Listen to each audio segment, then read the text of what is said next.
Dutch businesses in Panama in times of crisis. Hosted by Holland House Panama here in Panama City.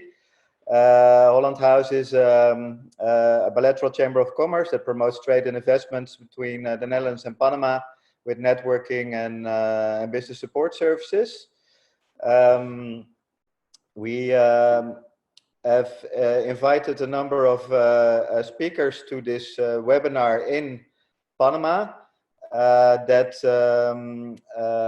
will speak about how they experience the crisis, the Corona crisis here, and what impact it has on their business.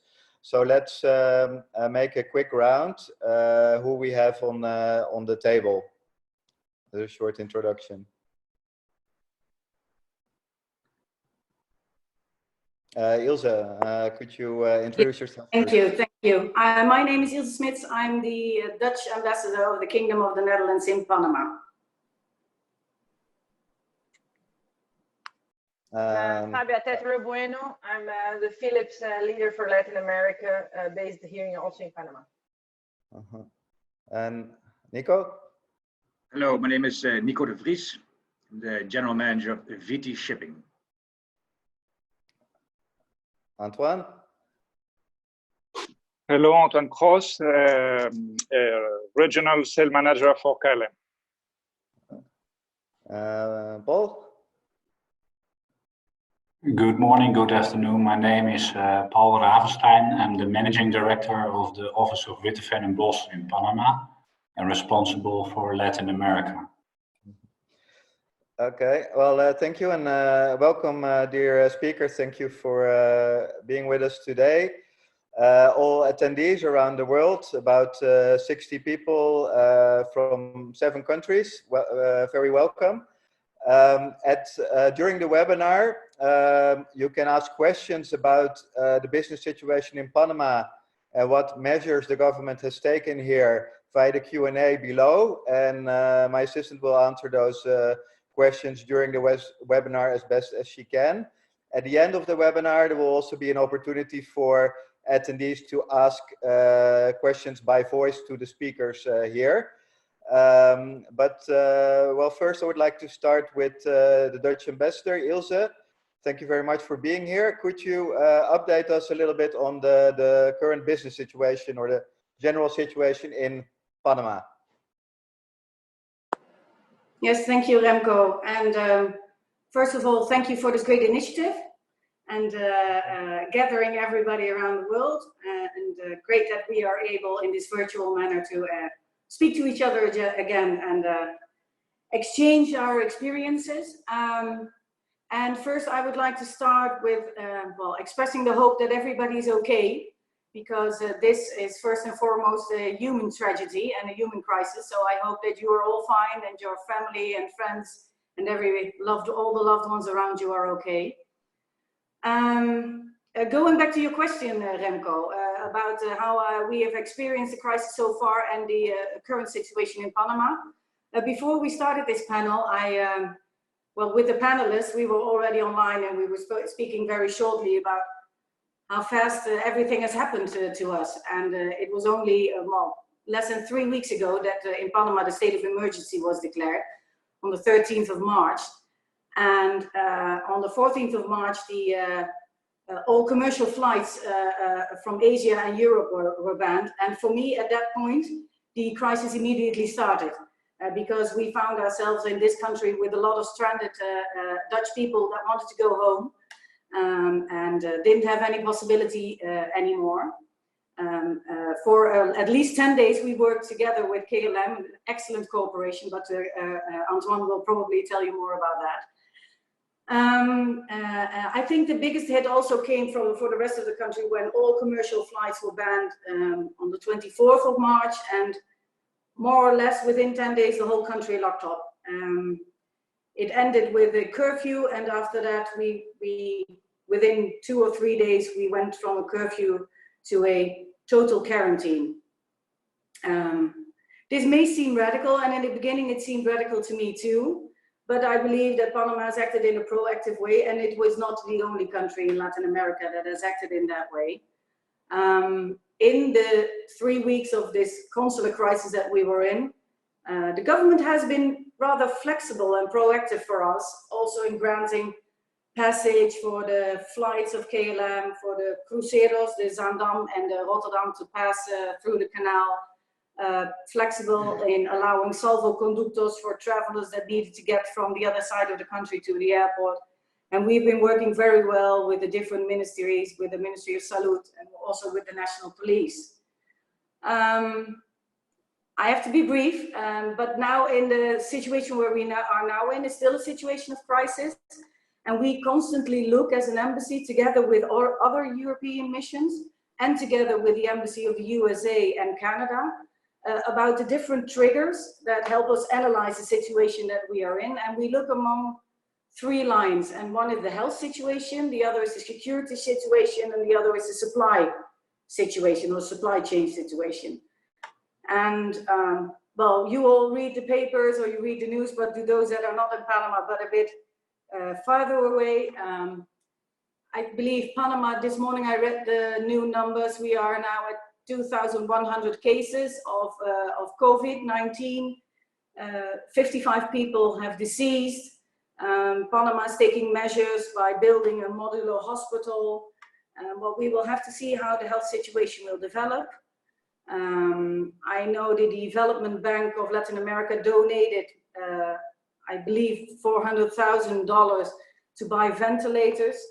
But I also saw some news from Dr. Lau, who is the director of the, well, let's call it the Dutch RIVM, on some statistics how the Panama, the spread of the virus will continue. And they expect to have a peak, well, within the 2nd or 3rd week of April. So we are looking at some very exciting weeks. So this very exciting month in April. On the security situation, which might also be very interesting for you as companies. Well, we all know that more than 20% of this country, let's say of the population, let's say 25% is living off daily labor. So this will inevitably lead to some social unrest, and we have seen some social unrest till now, but I believe that the government with the Plan de Panama de Solidario and with food bags and vouchers, they are trying to mitigate that. And I believe the President Cortizo Nito also said that there will be no cutting on electricity and water and phone or the internet. So that might help to be able to control and manage the situation. That's for now on the current situation. Thank you, Remco. Thank you, Ilse. The government was fast here with implementing all kinds of measures, especially because Panama is a real business hub with a lot of traffic from abroad. Yeah. I was wondering, you mentioned a few general measures. What measures did the government take, let's say, to support business here? Because they took a few measures. Could you name the 3 most important ones that they've taken? Yeah, well, we, as an embassy, we have made an overview with measures that have been taken by Panama and also by Dutch government. So within a few days, we can distribute that for those who are interested in that. But I can name a few. I have a nice list, so I will have to check the 3 most important ones now. Well, to combat the health crisis, I think it was interesting to see the elimination of import tax on cleaning products and medical supplies and cleaning installation. For business also, the modifications to the labor code are interesting. The suspension of your employment contracts, or the modification that you are able to adapt your working days to the nature of your business, also to be able to decrease the spreading of the virus. More in a fiscal area, I think it's interesting to say the extension of payment arrangements, the postponement of deadlines for your presenting of your income statement, and also for small and micro or startup enterprises, the extension of 1 more year of tax exemption is interesting. More for the tendering processes, that's interesting also for the future, but all government procurement and tenders are dismissed. until further notice. And the big question is how and when they will be reinstalled, and how prioritization will work at that moment, and if there will be priority procurement and how the processes will be handled then.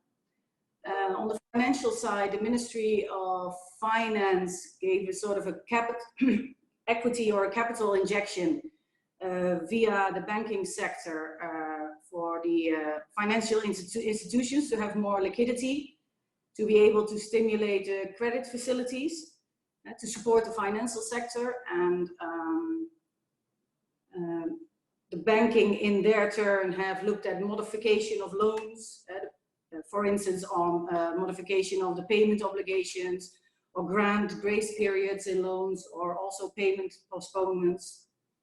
I think in short these are a few, but we will spread a more larger overview for those who are interested. Thank you. Thanks very much, very useful. And I think that a lot of measures are taken to do what they can to help businesses, also in terms of employment.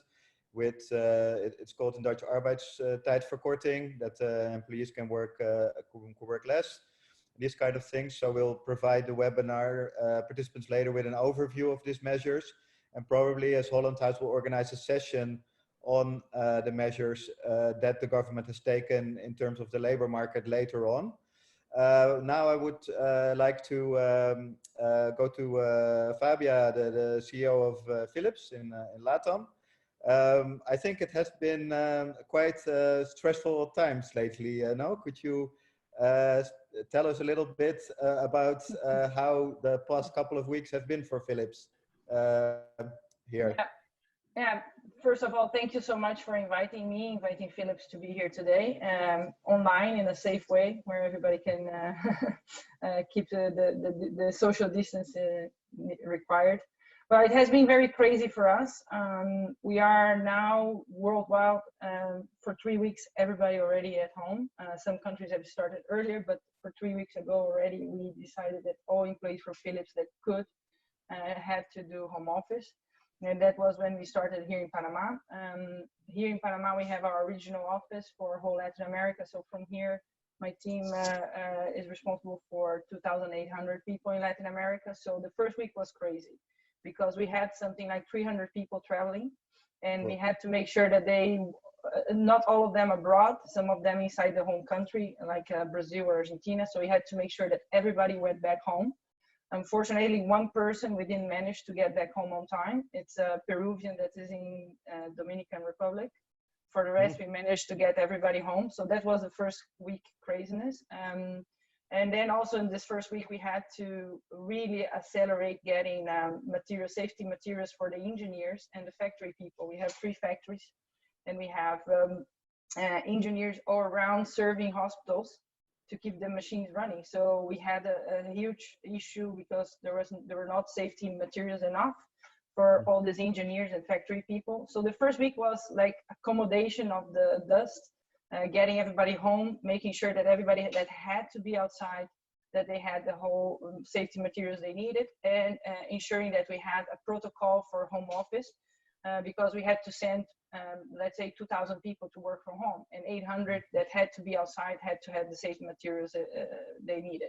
So it was a first week of accommodation.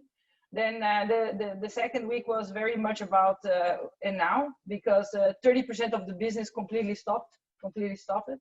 So we had really to go from 100 to 0. So how are we going to manage these people that were working in this business? And the other 70% of the business extremely busy, but not a productive busy, because one of our business is ventilators, and the business for ventilators grew like 500%, but our factories could not cope with that because most of the components come from China, and you cannot get the components from China. So the second week was very much about accommodating the business part. So the first week was very much about taking care of the people, making sure that they were fine. With the new conditions. The second week very much about accommodating what we're going to do with the business now. So now we are in the third week where we are thinking, okay, this is on the short term what we need to keep doing, allocating capacity, focusing that the products that need are produced in the level we need. But also now we are working on what we do with the people that have less workload. So we are working on trainings for them, things that they can do while at home office. We are also evaluating holidays for people that don't have the capacity, don't have the workload to be working. So these are the phases that we have been going through. So I think that we have been also working on stretching the P&L, what we're going to need to do in case this goes on for a longer period. So I think dividing in three, the first week was focusing that our people were safe, and now giving continuity to that.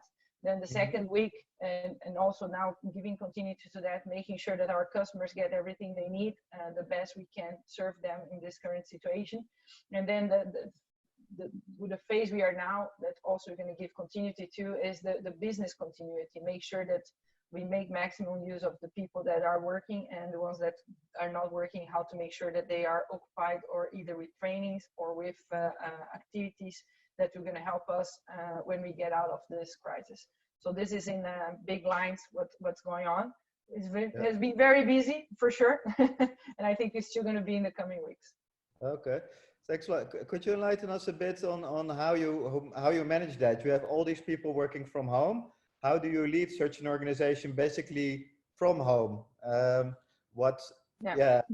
a management perspective, but also in terms of technology, how do you do that as Philips? Yeah, the first week we had a lot of IT issues. We had to increase our broadbands, and so we had a lot of issues the first weeks. The first week, the second, the third already got better. So we have tools for that. We have Microsoft Teams. So every week I'm having calls, one day a week in Portuguese, one in Spanish, where we keep the teams updated of what's going on globally, but also locally. From the 2,800 employees, we have 4 with COVID now. So it shows that we are managing to contain the disease. So as I said, the most critical for us was to make sure that the ones that needs to go outside to serve the equipment that are in the hospitals, that they get in the factories, that they got the safety equipment. And for the ones at home, we created some protocols with HR to train first leaders on how to lead from the distance. And also to train the people that are at home how to work from home. We created a group where people are sharing tips with each other. We have a lot of young staff that have young kids at home, so how to work with kids at home. So we created groups between the employees so they can teach each other and help each other on what they are doing, but also HR teaching and supporting leaders on how to lead from the distance. Luckily, we had a lot of our way of working already automated and online, because we are in almost all countries in Latin America. So we work a lot virtual. So a lot of our tools are already virtual.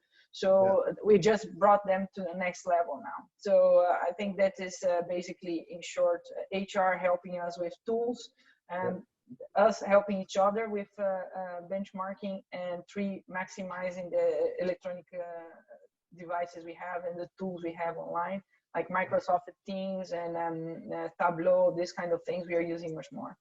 Okay. So it also leads to a kind of innovation in working methods. Yeah, we saw a lot of tools that normally we wouldn't use, or they were not allowed, or we didn't have capabilities for, and all of a sudden everybody's using. So I think COVID is going to help digital acceleration a lot as well. Yeah, I think so, also in transforming societies, because, for example, here in Panama, much more is now suddenly possible in the digital way, because there is no other way anymore. And a good example is that we had our hospitals were being served, like we had 20 engineers remotely serving the machines. Our machines are, a lot of the repair can be done remotely because it's a software, right? Only really when a piece breaks that you had to go to the hospital, but most customers didn't want, they want to repair the software also locally. But now we went from 20 to 80 engineers remotely, because most hospitals now accept to have a remote resolution of the equipment stop. So it's very interesting that the customers are also accepting that more. Yeah, okay. One more thing I was wondering about, because I was talking to you before, you delivered ventilators to a lot of countries in Latin America, right? Yes. we have ventilators. Where were they produced, and how was that? Was it not a logistic nightmare with all the restrictions, or how could you say this is the biggest issue so far, because we have a demand increase of 500 times, so it's 500 times? Yes. Whoa. So it's amazing. We are not being able to serve everything. So we are basically allocating based on the needs of the allocation that we hear from World Health Organization, where the need is higher. So that's how we are allocating.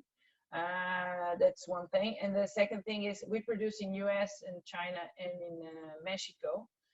But the biggest issue is components. So it's not that we cannot increase the capacity, it's that we don't have components enough, because China will stop it for 3 months and they are catching up production now. So I think between now and the coming 3 months, we still, not only us, but the whole world, going to suffer with ventilation gap.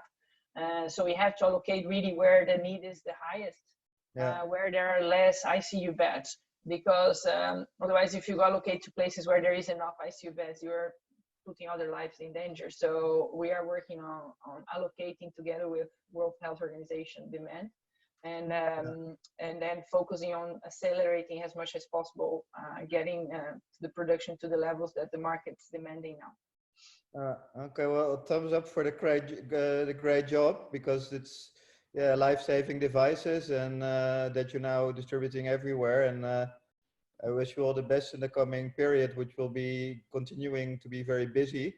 Thank you.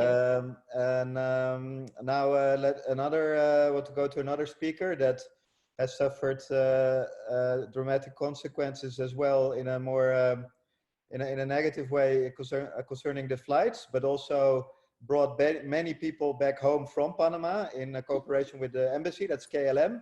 Antoine, welcome. Could you tell us a bit more about how the crisis impacted your business operations in Panama and Central America overall, and what the situation is regarding cargo and passenger flights at the moment? Okay, so my story starts a little bit before some of all of your business impact, because I felt the first impact from China. As it's a completely global industry, the first destination from Panama in January and February is usually Shanghai, so China. So at the early beginning of the epidemic in China, we were affected by it. All the traffic, the normal traffic we had from Panama to China fell completely apart. And we start to get this impact little by little. We saw the traffic to the destination that was a dangerous destination with the virus close, and we saw the decline of all those traffic, to the point that the government take the decision, in order to protect the country, to end all flights between Europe and Panama, both way, on 14th of March.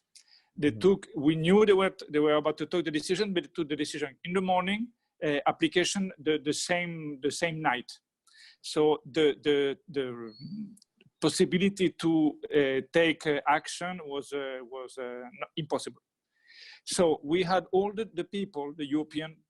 So that the second moment we faced was how we were able to bring everybody back home. Is to start the worldwide closure we're still in, and so that was end of normal activities and focus on bring everyone home. That was difficult on the first time. The flight was possible passing by some other destination, and every day those connection passing by Costa Rica, passing by other country, was closing as every country was closing their frontier. So we suffer all the way the closure of all the frontier from all the country, to the point that it was only possible to move people from one point to another, passing, walking with embassies and in a repatriation mode. In this case, it was humanitarian needs and nothing else. So that was the second part of it. help everyone to get home and to respect the governmental demands. So now there is no more movement, human movement, except some specific needs, and it's every time based on humanitarian needs. We only have cargo activity. So there is a weird change from a couple of airlines that had cargo activity, but it was not always their main activities. And currently, a lot of airlines are only having and using their aircraft, not only the cargo part, but also the passenger part. Between the seat, they put cargoes, and in order to provide medicine and all what the country want us to bring. So that's a mix of business and humanitarian needs. Okay. That's what we are now. And how many flights are there So we currently have 2 weekly flights, and we will have more than 2 weekly flights, 5 extra flights in the coming month. So that will be around 3 weekly flights of cargo. Plus there is the DHL that's always a flight to those 2 flights, are those flights from Amsterdam to Panama direct or from Paris to Panama? No, it's Amsterdam, Panama, and on the area that the only flight we have, except the island where they have specific needs because of being island, and Curacao, all this area. And near in Bogota, they have the cargo activity. Panama is the main, because of the facility we have here. It's the main destination for cargo in the area. Okay, and it's distributed on from here. Exactly. Yeah. Okay. Thanks for that, Antoine, for the update. Now let's switch to Nico de Vries of VT Shipping. Panama, of course, very well known of the canal and the logistics. Nico, how has this crisis impacted you in terms of shipping, and what have you done to mitigate this impact? Well, it's like everybody, it has a lot of challenges in operations. Everything takes longer to do. You want to get something arranged. Everything's closed. Things are a lot slower. But generally, our operations as a business perspective just continues. The vessels need oil. Just in a nutshell, basically what we do is that we're like a floating gas station. So, if you have a car, you need some fuel, you need gas, you go to the gas station. In the maritime world, the gas station comes to you. So in that sense, nothing has changed. The vessels still need to bring supplies, but I'm talking more about the daily operations. We were quite proactive in the sense that we tried to do remote working. We did tests of remote working weeks before the lockdown began, or was advised to say. So everybody started doing some sort of remote working to see if the internet was working. Can everybody go into the remote server? Can everybody hear each other? Is there enough internet connection, etc.? So that we were prepared in the sense that if it would happen, which happened, that in that sense we were prepared. It says, well, the vessels wise, we spend a lot of time mitigating and finding safety measures. This could be anything from measuring the temperatures of people coming on board, who we try to limit as much as possible. So we would not send somebody on board to go paint the deck, for example, right now, because that gives a sort of risk involved. So my quality department and the HSC, like many other companies, have been very busy in trying to find all the mitigations that are necessary to minimize this whole corona threat which is going on. So, but contract-wise, because you have long-term contracts in terms of turnover, it doesn't affect you that much. It's more in the practical sense, or? No, exactly. But I mean, as in in this industry, we have long-term contracts. So it's not a fast consumer goods market where it's it can go up and down quickly. We generally have long-term contracts, and when I speak of that, it's longer than days and weeks and months indeed. So in that sense, it has little effects. And your staff has to stay on board longer, or they cannot go off the ship now for longer periods of time, or how does that work? Indeed. So we limit crew changes. Also, that's a safety measure we're taking, so the risk of infection on board is minimized. So people do stay longer on board than normally is true. Okay. Okay. Thanks. Thanks a lot. Then I'd like to switch to another speaker that I worked closely with lately, and that was opening an office together in the same building with us in Ciudad del Saber, a great science park next to the canal. So for a regional office, but yeah, then suddenly this happened. Paul, could you speak a bit on that? Why Panama, and what you were basically establishing here with Witteveen Bos, Paul Raafstein. Yes, we chose Panama because it's central in the region. It is a very good connectivity with the whole region Latin America through Tocumen Airport, and also a very good connectivity with all European destinations, and also because it's a hub for a lot of international companies. And also because the regime to establish a company here is very favorable. So for us, it was a logical choice. What happened? At the 13th of March, the moving company came up to pick the stuff from my home in the Netherlands. So my stuff is in a container sailing to Panama, arriving the 10th of April. And on the 14th of March, the airspace was closed, banning all flights from Europe and Asia. So we had to stay in the Netherlands. We had to travel the 17th, which we didn't do in the end. And as Witteveen Bos, we also had to postpone the opening event together with the Holland House, which was planned for the 25th of March. So I think it will be a nice opening event after Corona. What was the effect on us? We had to delay job vacancies procedures. We're still proceeding with them, but they are delayed, of course. The company registration process is delayed. The contract with the office in Ciudad del Saber is delayed, and the whole movement is delayed. What we do in the company of Witteveen Bos, we talk with all foreign offices every week about mutual experiences, because we're all around, everywhere in the world, so measures are different everywhere, but of course we try to exchange experiences. But of course what is difficult right now is that we don't know the new date when things will open up again.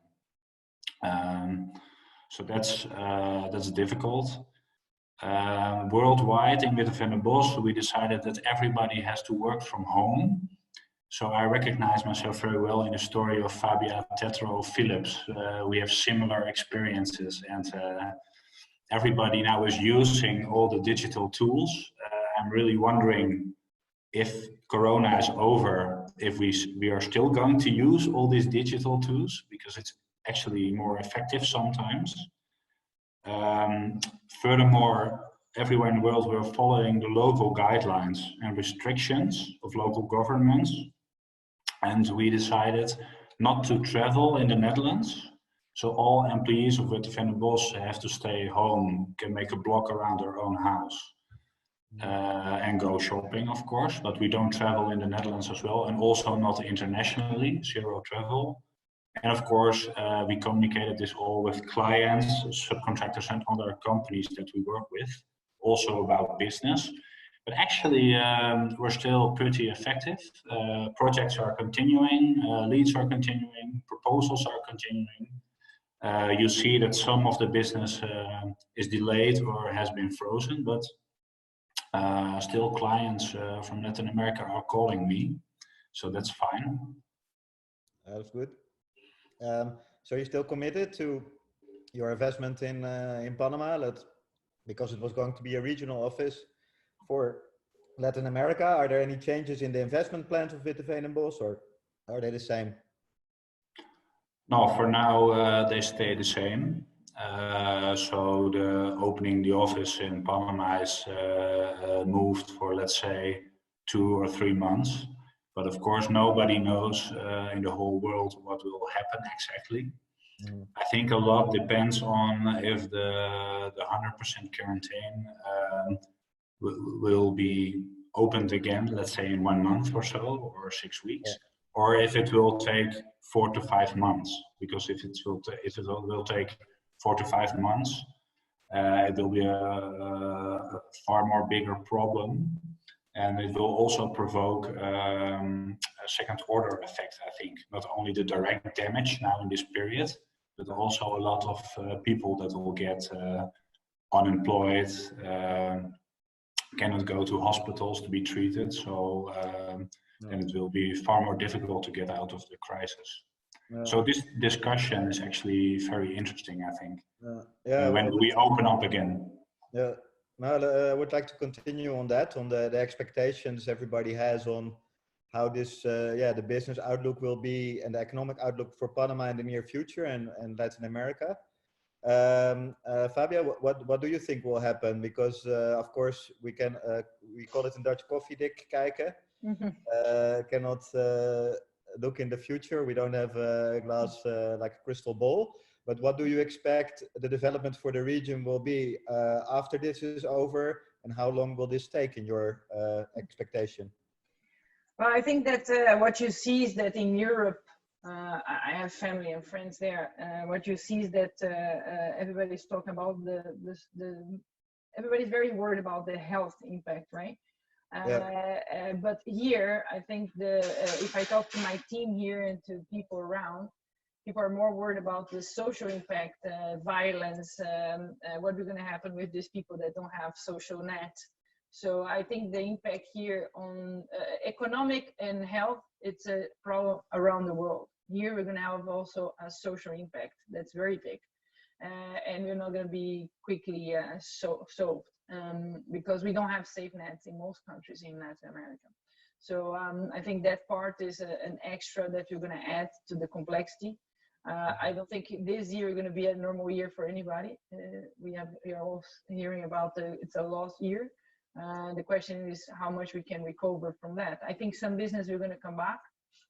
In our side, I think the healthcare business is going to grow a lot, but the consumer business, I'm not sure going to come back to the same way because people are going to change behavior.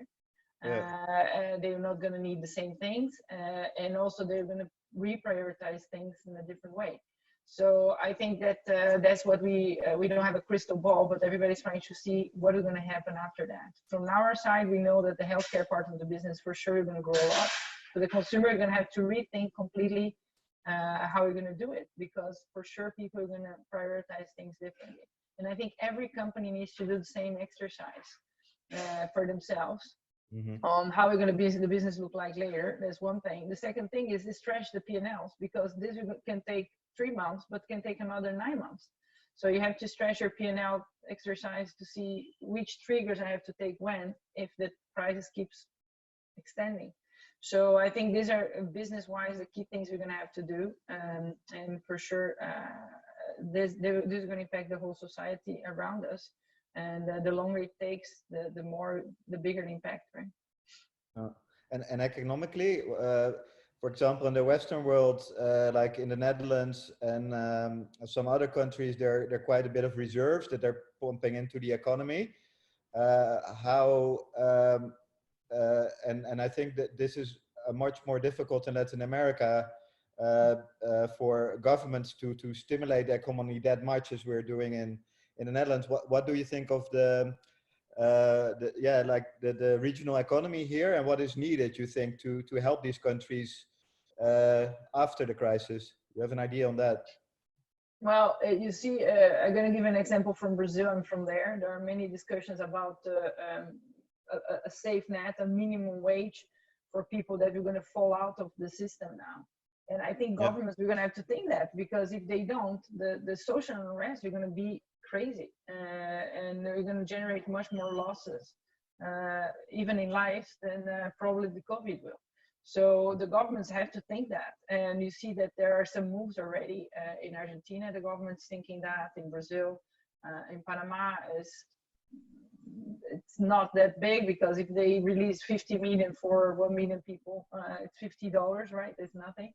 So, No. but they have to do something, because if they don't, the impact of social unrest and social riots can be even bigger than COVID. And you see that some countries are doing that. But again, I think the countries are doing the same thinking than companies are doing now, building triggers for how long it can take. If it's a month, people can still take, but if it's 3, if it's 6, it's 9. So you have to do stress scenarios and be positive about the best, but prepared for the worst. Okay, thanks. Ilse, what is your expectation for the future? Well, economically as well as socially in Panama. What are your main concerns, and how do you think it will go? Well, I have to agree completely with Fabia. What we are looking at, well, economically, yes, of course, there will be a slower economy. I think the CIPAL, the UN Economic Regional Commission for Latin America, has predicted a large decrease, and Panama had a prediction of economic growth between 3 and 5%, depending on which report you read. But now you see numbers mentioned that are less than 2. For me also, what makes it different in the region is the social impact, because of the inequality that is quite relevant in the countries in the LATAM region. And we have seen last year already end with social unrest in a lot of countries. But if you would look at that parallel, Panama wasn't one of those countries then. And I have a good hope that it will not be one of the countries now. And I consider Panama to be better able, having more capacity to rule or to reduce any social unrest than maybe in other countries. Well, 2 main sectors are important for Panama, the financial sector and the logistical one. Well, as Nico has mentioned in his business, the last one is still up and running, although with a lot of extra measures, a lot of practical measures, but it's still there and it's keeping this country afloat. I expect also more focus on local production for local consumption, especially in the agriculture area. And I would advise something to companies. Well, you see, I already mentioned that all procurement and tenders will be dismissed. Well, I do not have a crystal ball. I do not know when everything will restart again. Might take months, as 8 to 9 months, as Fabia said. Question is when they will be reinstalled and how they will do it. So we all have to be aware and be alert when things start again, because I believe there will be some sort of a vacuum between when it ends. There's not a real exit strategy out of the crisis right now, but things might suddenly happen again. So I advise everybody to stay in the game, because on the if you are too late within this vacuum, things might have happened already. There will be a reshuffle, I expect. So think about your position right now and keep that position, or try to maneuver wherever you think things are going. And please, if you have any worries about big projects or anything that also concerns government, please inform me. And the last thing I wanted to mention was Panama is also looking at well, support from other countries. So if there's anything you can do to support Panama, please let me know through the embassy. We can work together, meaning in providing maybe food or providing products. There's always a large interest there. Thank you, Remco. Okay, thank you. Nico, your expectations for how business will continue after this and Latin America overall? What do you think? Well, overall speaking, you know, if we find an exit strategy in time to get life starting back to normal again, step by step, I think that we can come out of this in a pretty decent way. However, if this is going to take too long, then this might turn from a health crisis into a financial crisis. We all remember how it was in 08. So it's a good example. People are out of work, and things continue. You can say, okay, we have a 3, month delay on paying your credit cards and car loans and mortgages, but it's not an elimination. It's it's basically moving up 3 months. The interest rates keep on going up. All the costs in that sense continues. So, hopefully we can get out of this, in a relatively short period of time, because it can look quite ugly if this is going to take too long, because we don't know what the consequences will be. Mm-hmm. Yeah, no, I think as well, because people here in these a lot of Latin American economies, there's a large informal sectors, and when it stops, it stops. Like there are no reserves. A lot of people live on credit, and that's also my concern is the unrest it will in terms of safety, and that will also affect the stability of the country. But we will see. So far, we're in lockdown, and there's no real indication on how long it will last. Also, I think we're one of the few countries in the world where women can go out one day and men the next. So you are another more. You have to check when is your day to go out. And Sunday it's what? Sorry, Ilse? Peru is another country. Peru? Okay. Yeah. Okay. Yeah. I thought, a few of the messages here were like also. No, it's just like lockdown can last probably to the beginning of May. We'll see. Antoine, among the airline companies and your talks with regulators and authorities, what is your, of course, it's still an expectation. What do you think the beginning of passenger flights, the resumption of passenger flights in Panama and other countries, what is your, or let's say not your expectation, but your wish or reasonable wish? I will say difficult to really respond. Yeah. Before end of May, I don't understand. I don't think we will have a normal activity, a restart, to say it in a way. I think it will come in June, and little by little, in the way that all the countries are facing the virus differently. So they take measures differently, and we will start slowly opening flight, knowing that there is no more risk to go to some destination. So it's that the way. It's really difficult to know, because we are still learning about the virus, about the way the spread of the virus. So it still affect in a way we are not able to know. I don't know, really difficult. And there is the other thing, is how all the human behavior will be affected by it. As we all already see, we are changing the way to communicate with the others. The traveling activity is some of the first activities the people cut when they have to cut costs with marketing. So how this industry will start again, that's something we don't know. And from what we saw from the financial crisis, is that it was the beginning of the half cabin that was the premium economy cabin, because the companies was cutting the business class tickets buying. So we create a new cabin that was the premium economy. So what's going to happen? How are the company manage the cost?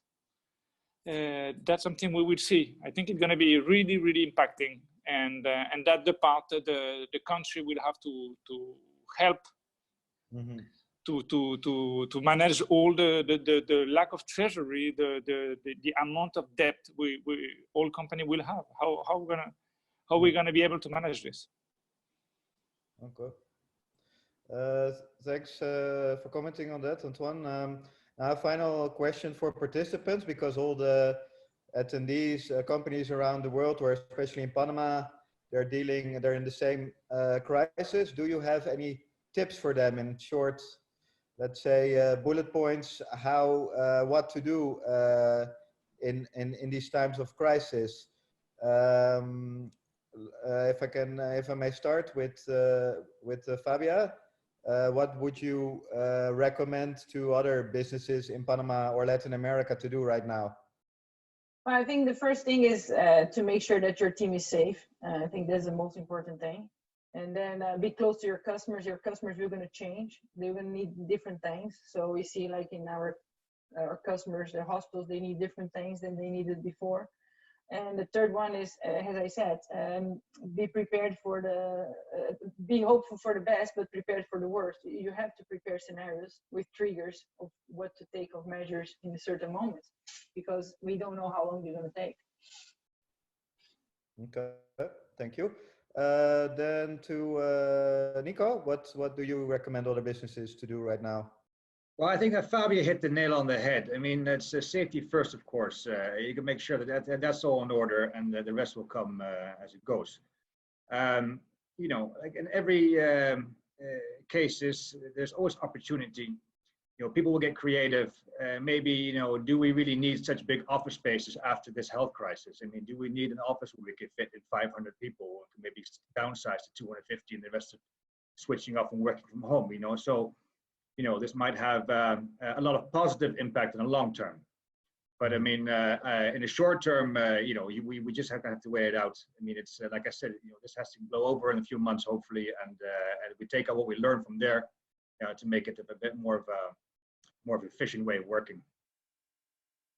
Okay, Antoine. Beside the fact of maintaining the link with all the employees, is renegotiate all costs. Limit all costs as possible, as the money is not entering the company. That's the main things. We, in a way, all companies are in the same bad situation, or almost all companies. So it's call every provider, negotiate with them in order for all of us to survive. So this is the point. That's what I did till now, is renegotiate all what could be renegotiated, and to delay all spend to another moment of the years and to next year if possible. Okay. That's it. Paul? Yes, I would recommend a very positive mindset for everybody to open up again. Of course,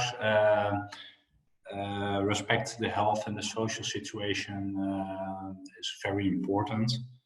But it's also very important to look very well at your liquidity and your cash position as a company. Because if not, as everybody knows, your company cannot exist anymore. I would recommend also everybody to continue with all the client contacts and leads and proposals. I think it was said by Ilse also that keep in contact with everybody, because we ended up very soon in this situation, and it might also be possible that in a couple of weeks we also get back to opening up again, probably with some rules of social distancing, but then you also should be there as a company, I think. Yeah, that would be the two most important recommendations. Yeah. Okay. Thanks. And Ilse, what would you recommend to Dutch businesses overall here in Panama from the embassy? Yes, an embassy, we are a bit of a different situation, of course. So I will mention three that have actually been mentioned by all four speakers already. One is stay connected in any way possible. The other is prepare your scenarios, both worst case, but also, if there would be a smooth exit scenario. And the other one is within these scenarios, evaluate. I think Nico said that there might be also some positive conclusions in the long term. So look at what this crisis has brought you in a positive way, and maybe different ways of working together, and take those along in your scenarios and in your long-term planning. Okay. Thanks. But most of all, stay connected, really stay connected. Yeah. That's also, I think, the nice thing of the business community here in Panama. Dutch businesses are helping each other out a lot in supporting each other, and it's a very connected community. And I'm quite new here in Panama, and it really gives a warm feeling to everybody that they're like there for you. And so, yeah, I really hope, and we will facilitate everybody to stay connected through these webinars. Two things I would like to recommend from the Holland House is to have a close look at the measures the government is taking here to mitigate the crisis in terms of tax relief, but also employment. And we'll organize a session on that as well later on. And we will distribute a list with the measures also to all our members and everybody that signed up to the mailing list via this webinar. The second thing is use this time for innovation. I think this is my first webinar.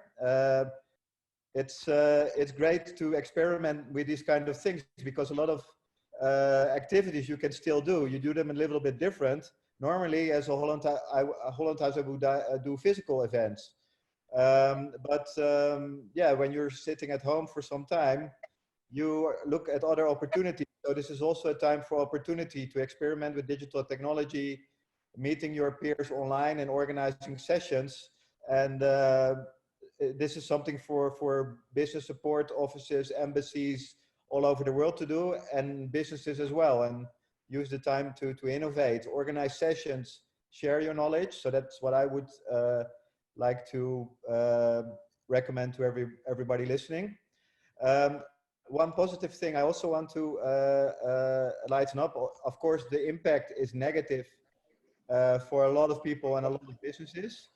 But for Panama, there was a poll just in this group that I was surprised with the outcome. We asked how the attendants feel about the longer term business outlook for Panama.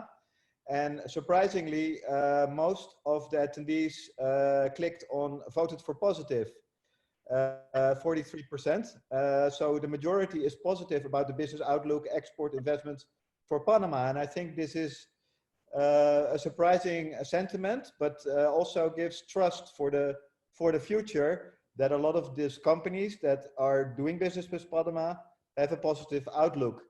And maybe shortly, Paul, why do you think this outcome is positive as a business?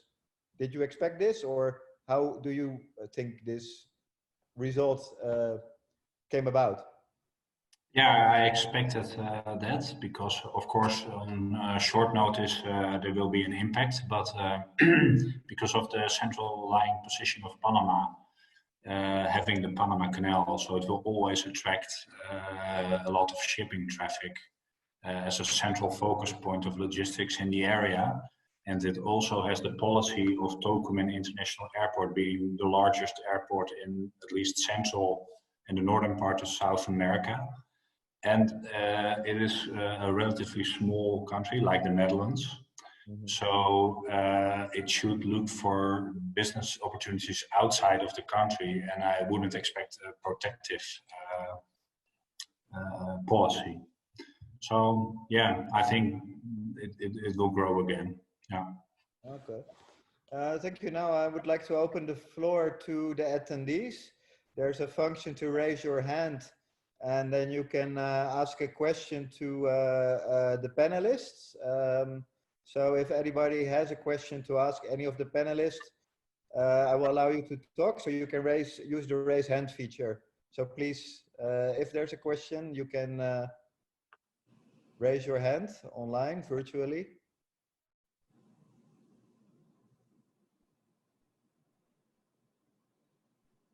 Yeah, so I received a question from Julio Salas. Mm-hmm. And he asked, is Philips and other Dutch companies, are they considering having part of their staff continue working at home after the pandemia? And would that help in reducing costs? So, and do you believe that Panamanians, if properly trained, are or will be more productive working at home? At least at Philips, we already had a home office policy for whole Latin America, not only Panama, where we stimulate people at least 1 day in a week to work from home. Okay. So we already had that. I don't think we're going to extend more than that, because you see that people 1 day they are happy, the others they feel that they have to be in the office. But I don't know. For sure, we're going to keep home office. We did already. The question is if we're going to extend beyond 1 day. That was the norm already. Anyone else on that? Yeah, Nico? I guess in my sense, there's a possibility in the future for this. But I think in the short term, you're going to have to do a lot of catch-up work. So I think everybody's going to be back in the office and catch up all the work that's, maybe been left a little bit behind or was not able to do during this COVID times. I have subscribed to online training courses, which has a section of home office and home working for my team. So yeah, we're definitely looking into that for sure. Okay. Antoine, a comment on that? I don't know. It depends on but it's good to be also all together. It's more flexibility on the way to work from home, but an office is still needed. And I don't know, but I think it would more than the office, the relation and the meeting with some partner, with some client can be a good way to do it. The online and not the face-to-face. Okay, I have a question here from Elizabeth Ward. Please, can you ask what you would like to know and from whom? Elizabeth, your floor is yours.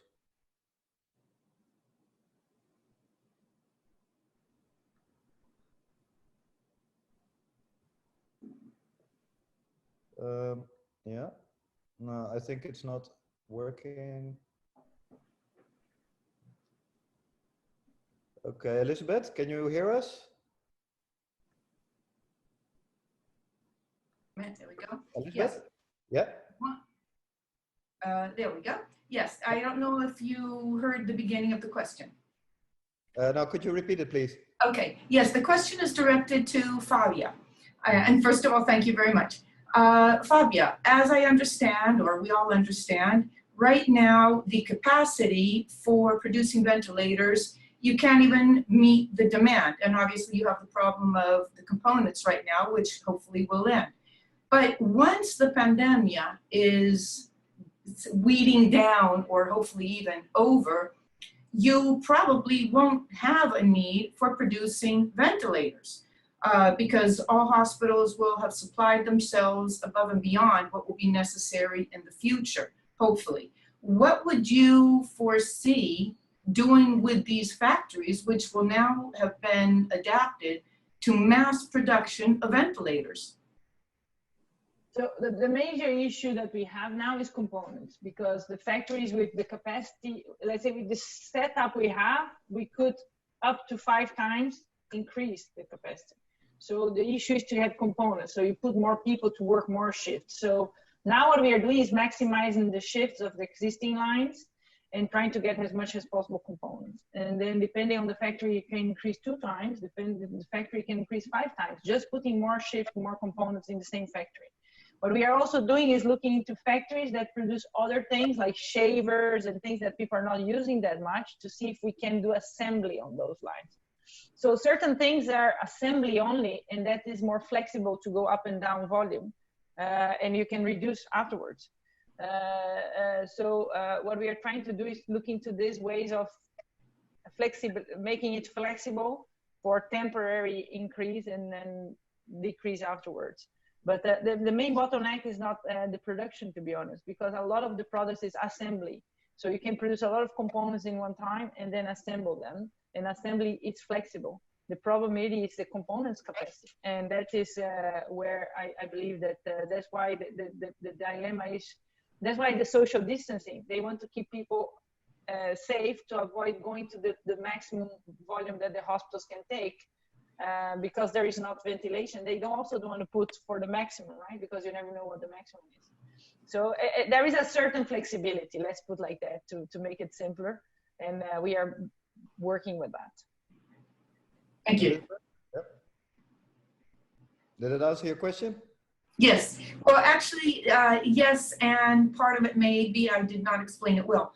Post-pandemic, whether it's flexible or not, most hospitals will have supplied themselves with the ventilators that they need both now, or actually maybe not enough now, but for the future.